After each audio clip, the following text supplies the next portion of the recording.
नमस्कार। मैं जगदीश पारिक हिंदी व्याकरण शास्त्र के अंतर्गत वर्णमाला के तीसरे सत्र में आज व्यंजनों के वर्गीकरण को लेकर आपसे चर्चा करूंगा। पूर्व में हमने स्वरों की बात की। स्वर जो निर्बाध विदाउट एनी इंटरप्शन और गैप सीधे सांस के एक झोंके और झटके के साथ मुख विवर से बाहर निकल जाते हैं। व्यंजन ऊपर उठते हैं, मणिपुर चक्र से ऊपर की ओर उठेंगे, श्वास में आएंगे, फेफड़ों का प्रेशर दबाव लगेगा, हृदय से टकराएंगे, हृदय हर धड़कन के साथ ऊपर की ओर धकेलेगा, परंतु यहाँ काकल पिठ से टकराकर अंदर आकर तालू में, जीभ में, दांत पर, मूर्धा पर, गले में कहीं ना कहीं ये इस तरह से हैंगिंग लटकने की स्थिति में आ जाएंगे और वहां जिस स्थान पर वो अटकेंगे, रुकेंगे, वहां से स्वरों की सहायता प्राप्त करेंगे और स्वरों की सहायता लेकर वो मुख विवर के द्वारा ये जो हिस्सा है सीधा झटके के साथ बाहर की ओर फेंक दिए जाएंगे। व्यंजन स्वतंत्र नहीं होते हैं। अगर इनका मानक उच्चारण करना है, मानक यानी स्टैंडर्ड, एक स्टैंडर्ड को अगर हमें फॉलो करना है तो हमें इनके साथ स्वरों को मिलाना ही होगा। व्यंजनों को वर्गों में बांटा गया है। आइए देखते हैं वो वर्ग कौन कौन से हैं। सबसे पहले जो वर्ग है कै वर्ग। यहां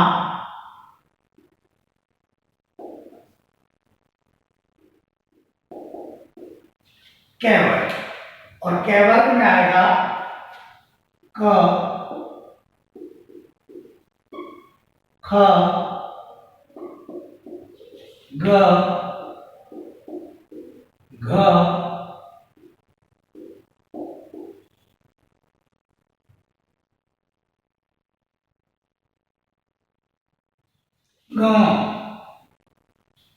प्रत्येक वर्ग का पांचवा वर्ण, पंचम वर्ण, अंतिम ध्वनि, last sound, fricative sound, nasal sound, नासिकीय वर्ण।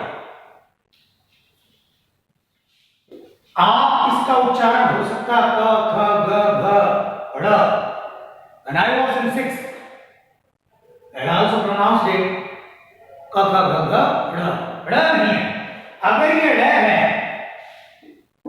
यहां एक शब्द लिखा गड़गा, गड़गा मैली हो गई। इट इज गड़गा, गंगा, गंग, ख, ख, ग, घ, नाक से। यानी प्रत्येक वर्ग का पांचवा वर्ण, अंतिम वर्ण नासिकीय वर्ण कहलाता है। नेजल यानी वे वर्ण जिन वर्णों का उच्चारण करते समय हमारे मुख विवर में निर्बाध स्थिति तो नहीं होगी, परंतु हमारे नाक के दोनों नथुनों में एक कंपन होगा, नासिक वर्ण। अब देखिए, अगर ये ड़ है, let me know what is it. वाण में और वांगमय, वांग, वांगमय, ओम वांग आस्येस्तु। यहां कैवर्ग के बाद में जो दूसरा वर्ण आएगा, वर्ग आएगा, वह है चैवर्ग। और चैवर्ग में जो वर्ण होंगे च, छ, ज, झ, ञ, पंचम। एक शब्द लिखा हमने पचम है और पंचम, पन्ना। हमारे दोनों नॉस्ट्रिल में, नथुनों में कंपन होगा।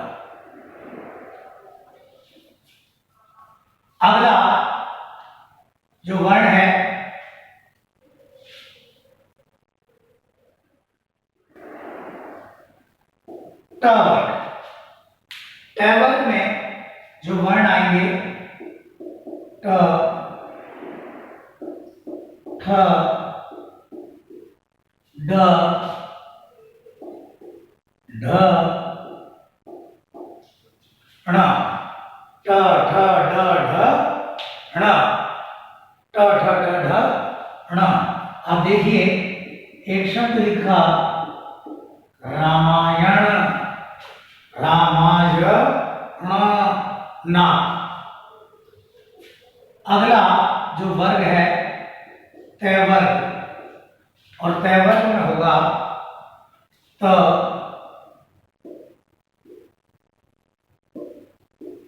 थ, द, ध, न। किसी को हम बोले नहीं, आज मैं नाना के घर न, न, ना। यहां अगला जो वर्ग आएगा प वर्ग।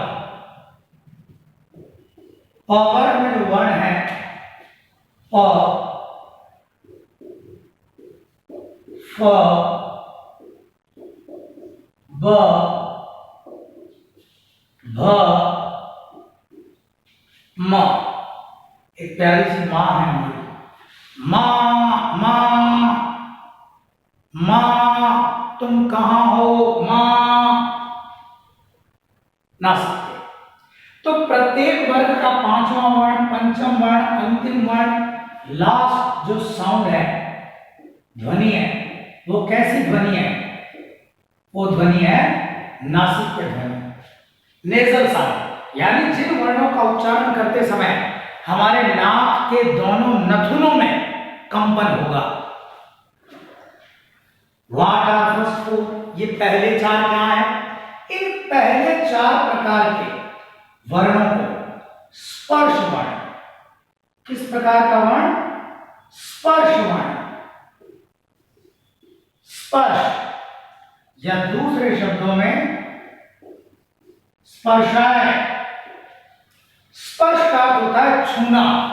मैंने पूर्व में आपको बताया स्वर सांस के एक झोंके या झटके के साथ निर्बाध बिना किसी अन्य वर्ण की सहायता के बाहर फेंक दिए जाते हैं। जबकि व्यंजन ऊपर उठते हैं, श्वास नली में आते हैं, हमारे दोनों फेफड़ों से दबाव और हृदय से टकराना, हृदय का हर धड़कन के साथ ऊपर की ओर धकेलना, काकल पीठ में आकर कहीं ना कहीं अटक जाना। जहां अटकेंगे, जीभ पे, तालू पे, कंठ में, काकल पीठ में, उस स्थान का कहीं ना कहीं वो क्या करेंगे? स्पर्श करेंगे। दैट्स व्हाई दीज फोर, ऐसे तो सारे स्पर्श हैं, स्पेशली ये जो पांच है विशेष रूप से ये नासिक्य वर्ण है। ये चार स्पर्श वर्ण या स्पर्श वर्ण। तो वर्ग कितने हो गए? पांच। क वर्ग, च वर्ग, ट वर्ग, त वर्ग और प वर्ग। और प्रत्येक में कितने हैं? पांच। पांच को पांच से मल्टीप्लाई करेंगे, कितने हो गए? 25। 25 हमारे वर्गीय वर्ण हो गए। वर्गीय वर्णों की संख्या है 25। आइए इसी प्रकार आगे वर्णमाला में व्यंजनों का जो वर्गीकरण है, उस वर्गीकरण के अंतर्गत अब हम चर्चा करेंगे अंतस्थ वर्णों की।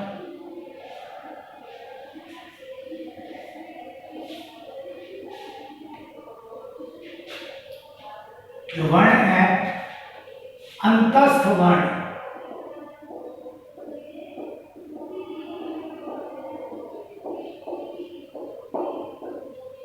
अंतः स्थिता ये ते इति अंतस्थाः। स्थ ठहरना, रुकना, बैठना, जो बिल्कुल भीतर, ये हमारा पेट, पेट के ठीक मध्य में नाभि, और नाभि के बिल्कुल मध्य, बिल्कुल केंद्र में एक चक्र है। वैसे तो 8 चक्र हैं, यहां एक चक्र है मणिपुर चक्र। जो चक्र है उस चक्र का नाम है मणिपुर चक्र या ब्रह्मरंध्र।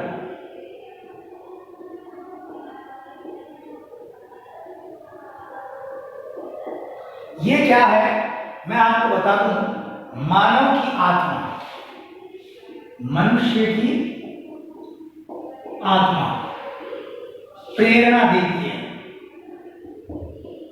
प्रेरणा देती है। किसको प्रेरणा देती है? मानव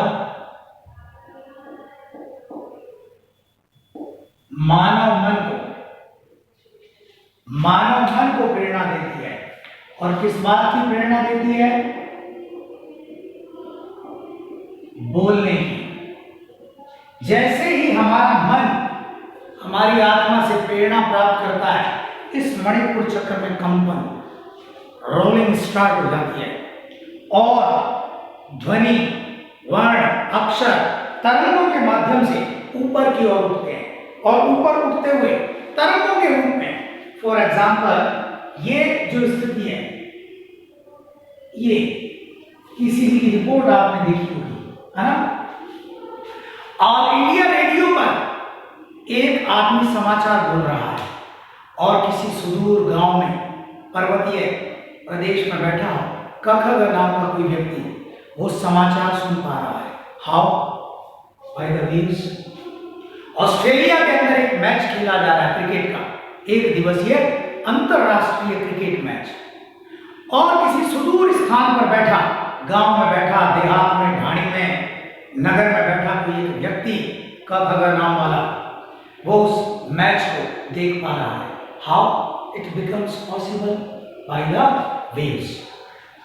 ये अक्षर नए क्षर की अक्षर है, जिसका क्षय नहीं होता, तरंगों के रूप में ऊपर की ओर उठते हैं और श्वास तली में आते हैं। हमारे दोनों तरफ के फेफड़े, इनका प्रेशर, दबाव लगता है और ये तरंगे, ध्वनियां ऊपर की ओर उठती है, हृदय से टकराती है, हृदय हर धड़कन के साथ इनको ऊपर की ओर धकेलता है और मैंने बताया काकलपीठ से टकराते हुए स्वर निर्बाध एक झटके के साथ, सांस के एक झोंके के साथ बाहर की ओर निकल जाते हैं।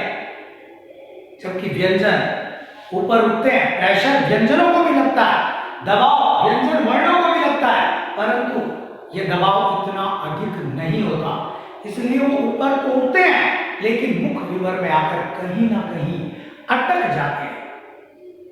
और जहां वो अटकते हैं वहां से वो स्वरों की सहायता लेते हैं और उसके बाद सांस के एक झोंके अथवा झटके के साथ बाहर निकाले जाते हैं। आपने यदि वर्गीय वर्णों को ध्यान से देखा, मैंने प्रत्येक वर्ग के नीचे ऐसी एक डंडी लगाई थी। ये डंडी लगाई थी मैंने हर लेटर के नीचे। ये डंडी है क्या? What is it? It is dative. हलन, डेटिव का शाब्दिक अर्थ हो गया हलन। बेसिकली हलन कहां लगता है? संस्कृत में। हिंदी में हलंत लगाने का तात्पर्य ये हो गया कि जिन ध्वनियों के नीचे हलंत लगा है वो अधूरी है, यानी व्यंजन वर्ण प्रकृतितः अधूरे होते हैं। आप कहेंगे कैसे जी? हम तो अखबार पढ़ते हैं, हम तो किताबें पढ़ते हैं, ऐसा क्या हमने कहीं नहीं देखा, ऐसा चय नहीं देखा, टय नहीं देखा। मेरा जवाब होगा व्यंजन आधे थे, आधे हैं, आधे रहेंगे, बट इनको इस स्टेट में लिखने के पीछे क्या रीजन है? ये कै आधा था, आधा है, आधा रहेगा। इस कै में मैं ए मिला देता हूं, अब ये क्या बन जाएगा? क पूरा। यहां ये क, इस कै में मैंने आ मिला दिया और अब ये क्या बन जाएगा? का। ये क, इस कै में मैंने ई जोड़ दिया, ई स्वर मिला दिया, अब ये क्या बन गया? कि। इस की में से ई को माइनस कर लेते हैं, सब्ट्रैक्शन कर लेते हैं, हटा लेते हैं, निकाल लेते हैं, बचेगा क्या? क, हलन। इस मेथोडोलॉजी, इस सिद्धांत, इस तरीके का अर्थ, ये जो मेथोडोलॉजी, जो क्रिया हमने अभी अभी यहां की है, ये क्रिया बताती है कि व्यंजन अधूरे होते हैं, बट जैसे ही उनमें स्वर मिला दिया जाता है व्यंजन ध्वनियां पूरी हो जाती है। वो भी स्वरों की भांति निर्बाध सांस के एक झोंके अथवा झटके से मुख विवर से बाहर निकलने में सक्षम हो जाते हैं। तो अंतस्थ वर्ण है कौन कौन से? अब यहां एक चर्चा आती है, मैथमेटिक्स में हम पढ़ते हैं half plus half equal to 1। Will it possible in Hindi also? How? के आधा इक्वल्स के पूरा? नो, नेवर, कभी नहीं। अधूरा व्यंजन मिलकर व्यंजन कभी भी पूरा नहीं होता। व्यंजन एक ही शर्त पर पूरे होते हैं, जब उनके साथ क्या मिला दिया जाए? स्वर मिला दीजिए, व्यंजन पूर्ण हो जाएगा। स्वरों को निकाल दीजिए, व्यंजन पुनः वापस अपनी प्राकृतिक या मुक्त स्थिति में आ जाएंगे। अंतस्थ वर्ण कौन से? एक मिनट,